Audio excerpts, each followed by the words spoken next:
And welcome back to the Bat Cave. Hope all is well with everybody and a happy holidays. With the Christmas season fast approaching, it's now time for people to decorate their Christmas trees, fill their stockings, spend time with their families, and watch traditional films like How the Grinch Stole Christmas, Frosty the Snowman, Home Alone, and It's a Wonderful Life.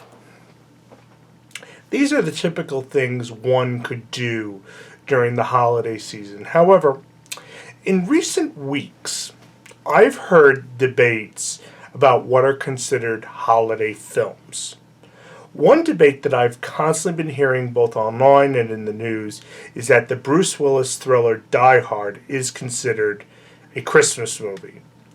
Considering that the film takes place on Christmas Eve, and that the timing of it is essential component for the plot of the film.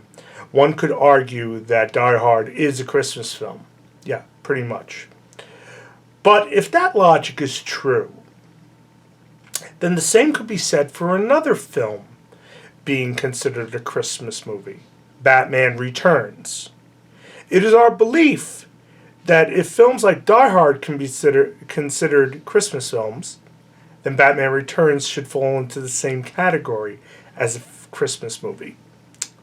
So what we're going to do is, tonight we're going to develop a deeper understanding regarding how Batman Returns can be considered a Christmas film, and the key aspects surrounding that film, and that it being ironic that that film was never designed to be a Christmas film, but because of the overall plot and theme of the film, one could suggest it is. So a little bit of background on the film. The Batman Returns is the 1992 film. It is the sequel to the successful 1989 Batman film that brought back Tim Burton as director and starred Michael Keaton as the Caped Crusader. It also introduced Danny DeVito as the Penguin and Michelle Pfeiffer as Catwoman. So let's go right to it. What qualities and components about Batman Returns makes it a Christmas film? First of all, the film takes place during the Christmas season, actually over the course of several Christmas seasons. Gotham is covered in snow, there's Christmas lights, decorations, and the film, the first major scene opens with the lighting of the Gotham Plaza Christmas tree, which is supposed to look like an influence from the Rockefeller Center Christmas tree. Throughout the film, there are several mentions of the Christmas season. In fact, many quotes having to deal with Christmas. One specific one deals with one of the confrontations between Batman and Catwoman, where Batman says to Catwoman, "Mistletoe can be deadly if you eat it." And she replies, "A kiss can be even deadlier." So that's another part. The whole plot of the film does focus on Christmas. Specifically, the Penguin seeks revenge against those that have done him wrong by killing the firstborn sons of Gotham. The Catwoman also seeks revenge against her employer Max Schreck for trying to kill her by throwing her out a window. The first major conflict we see takes place during the lighting of the Gotham Plaza Christmas tree, where the Red Triangle Circus Gang tries to create a distraction by causing basically total chaos and anarchy in hopes of distracting people from the Penguin trying to kidnap Max Schreck, which of course that's the first major scene where Batman comes to the rescue. Later on in the film, when Penguin challenges the mayor to relight the Christmas tree in Gotham Plaza, he frames Batman for kidnapping and killing the Ice Princess. In regards to the music of the film, we do see and hear a lot of Christmas music being played throughout the film. We do see traditional songs, but then you also see a lot of choir music and a lot of hearing of church bells. So that's just another element to take into consideration. In addition, when we look at the villain's motivation in this film for what they're doing, specifically Penguin and Catwoman, we can see a lot of it is motivated by the holidays. So specifically, Penguin is born during the Christmas season 33 years earlier, and his parents decide to discard him into the Gotham City sewers during the time of Christmas. In fact, as his parents are going over the Gotham River, or whatever you want to call it, to throw the baby into the water, they approach another couple and wish them Merry Christmas. When placating the media, the Penguin also suggests that he spent many of Christmases in the sewer. But now that he's out and about, he wants to find his mom and dad, which of course is a farce and a ruse. One of the major motifs that's also absent from this film is the absence of family for all three main characters, the Penguin, the Catwoman, and Batman. When we look at Christmas films, whether we're talking about It's a Wonderful Life, A Christmas Story, Home Alone, the major emphasis on those films is about being together with family. In Batman Returns, the main three characters really have no essence of family. For the Penguin, he was discarded by his parents 33 years earlier. And in fact, there's hints that he even killed his parents when he discovers their tombstones. Then Catwoman, Michelle Pfeiffer's character of Selina Kyle, she hears her mother's messages on her answering machine. She's really not absent, and obviously for Bruce Wayne, his parents were killed when he was like 8 years old, and the only essence of family he has at all is Alfred Pennyworth. So he kind of understands, this issue of family. Although, ironically, in this film, there is no mention of Bruce Wayne's motivation for becoming Batman, the death of his parents. The main focus that we see anything about parents is about the Penguins. Then, in addition, at the end of the film ends on a very somber note with the Penguin dying and having a watery grave by those very large emperor penguins, and Bruce thinking that Catwoman has been killed. So as he's driving with Alfred through Gotham in a very snowy evening, he thinks he sees Catwoman in one of the alleys. He goes into the alley, and instead of finding Catwoman, he finds a black stray cat, which of course he takes home.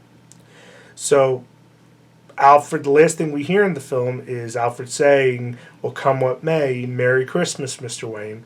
And Bruce responds by saying, Merry Christmas, Alfred, goodwill towards men and women."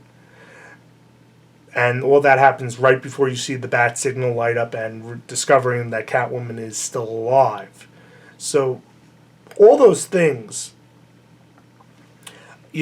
share elements of making this into a while this is supposed to be a Batman film, there is strong emphasis of holiday elements throughout the film that just cannot be ignored.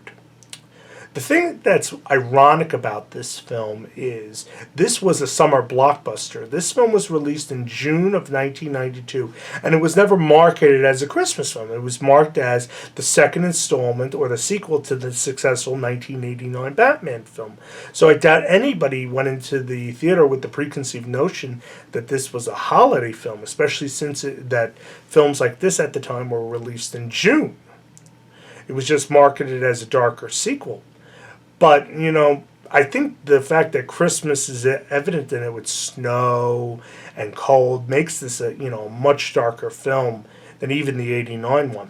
And as a child, I actually remember, I never saw the film in theaters that time. I was only like 5 years old. Instead, I didn't get to see Batman Returns until it was on VHS. And I believe it was in November of 92 that I first saw it. So I already was attributing it to the holiday seasons, but that being cold, the holidays coming up. So it seemed very, in the right place for me. And based on my experience, I attributed it as a holiday season film.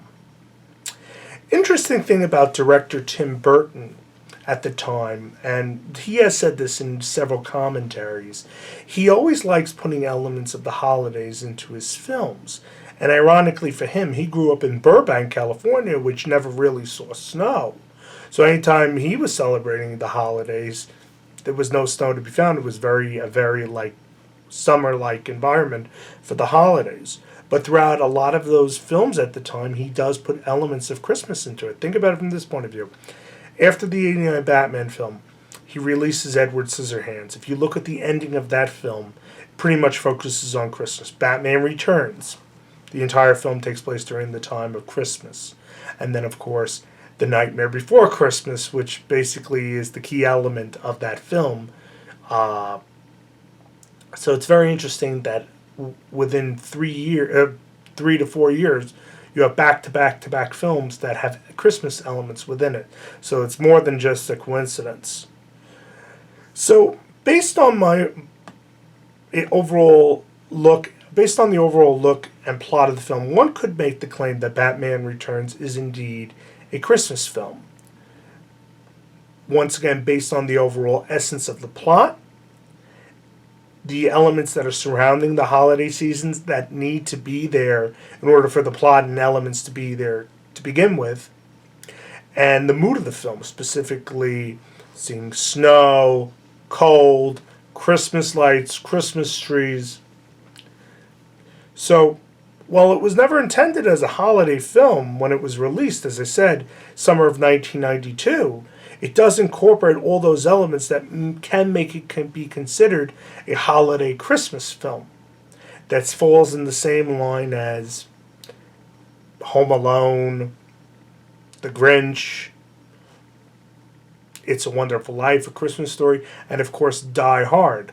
A lot of people talk about Die Hard, having connections to the holiday season, based on the fact that it takes place on Christmas. But I don't think Batman Returns gets enough credit to where people should be saying, yes, this is also a Christmas film because it's crucial to the plot, even though it deals with stuff that you would never expect. But yeah, ironically, we're going into 2022. Batman Returns is going to be marking its 30th anniversary this upcoming year, and as I have said on other YouTube